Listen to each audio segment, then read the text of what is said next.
What's the coldest temperature you've ever experienced? This day was pretty close to mine. Negative 23 degrees. With the wind chill, the high would hit just -4. There's not many parts of the country that get this cold. Mid-January in North Dakota is one of them. We're ice fishing today on a reservoir on the Standing Rock Indian Reservation. These conditions are beyond brutal. Weather this cold, it just hurts. But hey, the fish still have to eat, and so do people. Look at the bigger one. See the big one just came in? So today, we're targeting yellow perch. As far as game fish go, perch are relatively small, but they cook up really well. They're a blast to catch, and we're on them. Are you able to get it in? Plus, you always have to be ready. When the smaller fish are hungry, so are the big ones. My name How can you say no comment? is Chris Pabst. Why are you taking my microphone? Monday through Friday, I'm an investigative reporter.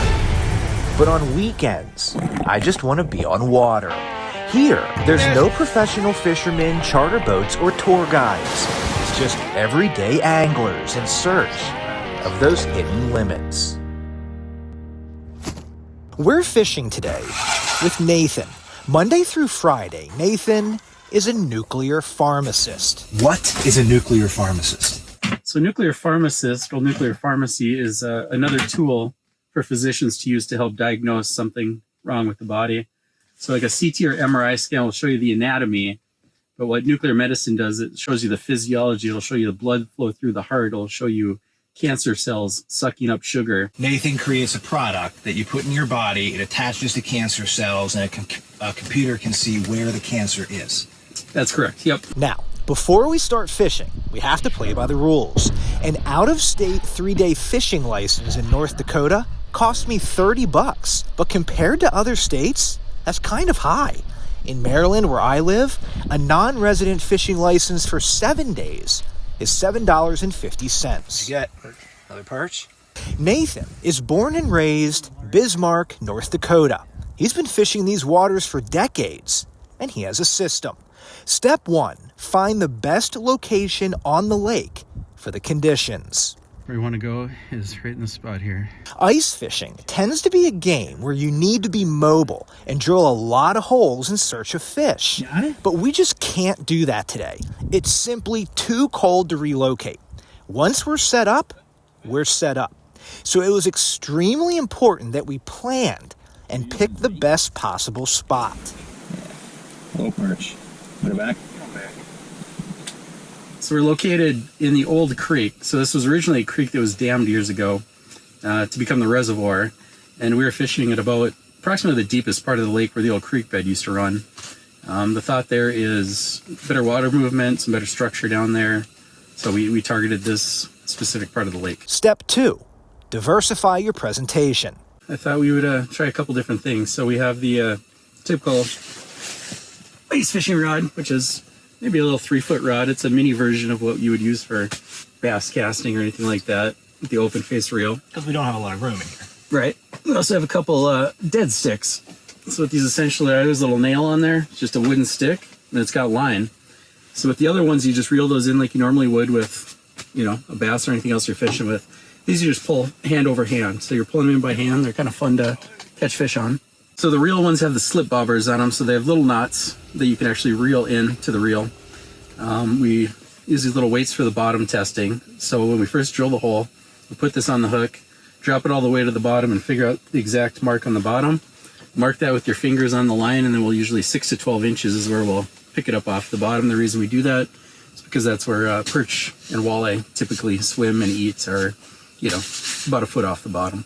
For bait, we're using wax worms and live minnows.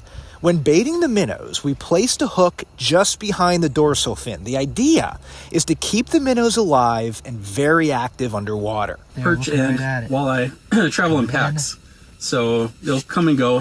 We'll see them swim underneath the holes from time to time. They'll disappear, and it's kind of like a wolf pack. They'll go out and they're actively hunting for food. He's looking right at it. Go get it. For being in roughly 22 feet of water, the visibility is pretty good. So we dropped a camera down the hole, just for fun. Got it? Oh. What you got? Perch. Another perch?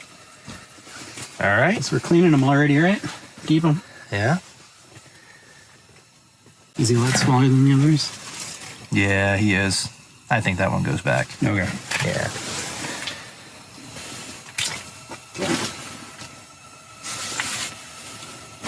These cameras are a blast to watch, but they can be humbling. I quickly learned my ice fishing skills needed some work. Come on, hit it. Oh, he hit it. He hit it. Its tail. He's in it. He's in it. Come on, come on. Go. Oh, I pulled it out. The bobber was all the way down, too. He pulled it right out of his mouth. Oh my gosh.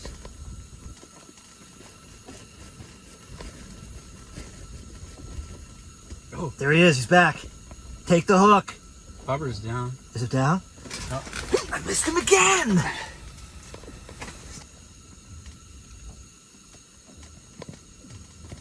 Jeez.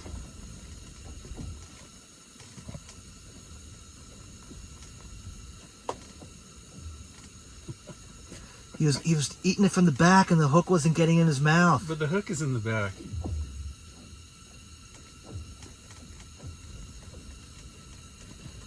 Ugh.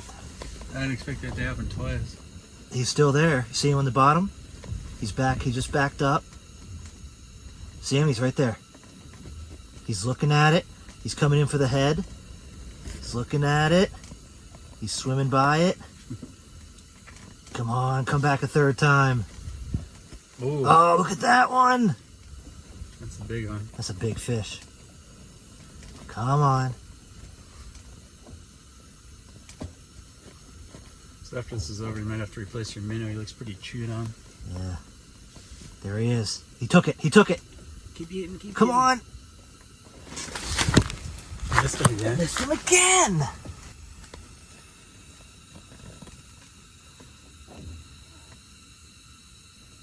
Ow.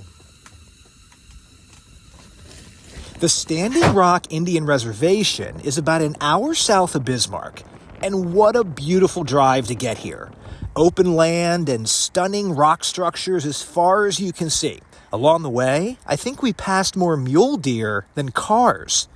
Out there, those are buffalo. The Standing Rock Reservation is enormous, more than 3,500 square miles. That's twice the size of Delaware. But only about 8,000 people live here, mostly members of the Sioux Indian tribe. The main town, Fort Yates, sits on a peninsula that stretches out into the Missouri River, which when it's this cold is mostly iced over. Fort Yates is small but famous. Sitting Bull, who defeated U.S. General George Custer at the Battle of Little Bighorn in Montana, is buried here. The Native American culture in North Dakota is clearly felt through the entire state. So Nathan told me I had to visit the North Dakota Heritage Center and State Museum in Bismarck. Like most state museums, it features the region's former inhabitants along with the more current ones. But about half this museum is devoted to Native American life, how they lived, worked, and of course, hunted, with the buffalo being a central theme. But what makes this museum different than others that you may have visited is this exhibit, which Nathan tells me is the most popular. Over the generations, it's sort of become a local attraction. So I just picked this up and smell it. Yes. This was here when you were a kid? Yes. This is like the only thing that was here when you were a It's kid. been here longer than I have. But the rest of the museum's been redone. Correct. This is what they kept. Complete different location. The old museum still had this. It's world famous. All right. So pick this up and smell it. Smell it. Smell what a buffalo smells like.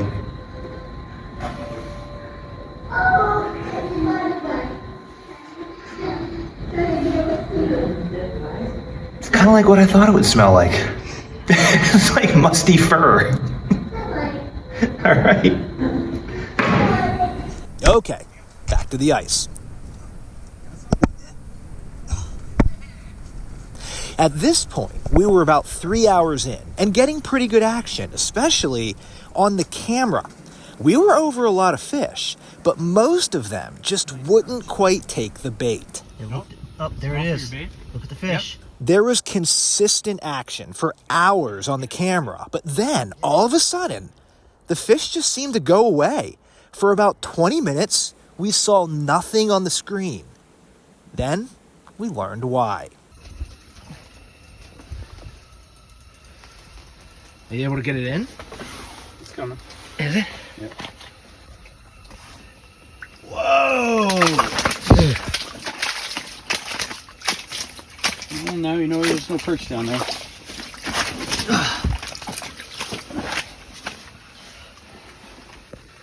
So, see the shark's teeth? You don't want to grab them by the mouth.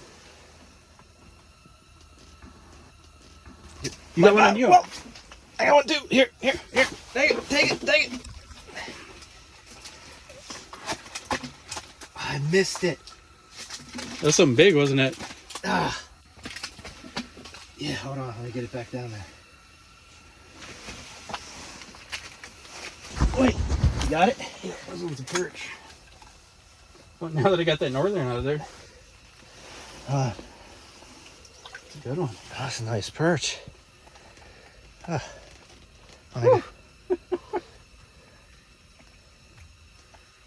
Nice, throw it in. Our strategy for finding fish was spot on. With these conditions, we needed to be right the first time with our location, and we were. After a few hours on the ice, we caught 8 perch and that northern pike. With the temperatures and wind, I wasn't sure we were going to catch any fish. At negative 23 degrees, I wasn't sure I wanted to go fishing. Thankfully, we did. Can you see the teeth? You'll cut a line, they're like razor blades. And that's why you use Steel leaders. steel leaders usually when you fish for pike. Yeah, not in this case since we're fishing for perch, so it was a miracle that line didn't get cut. Thanks for watching.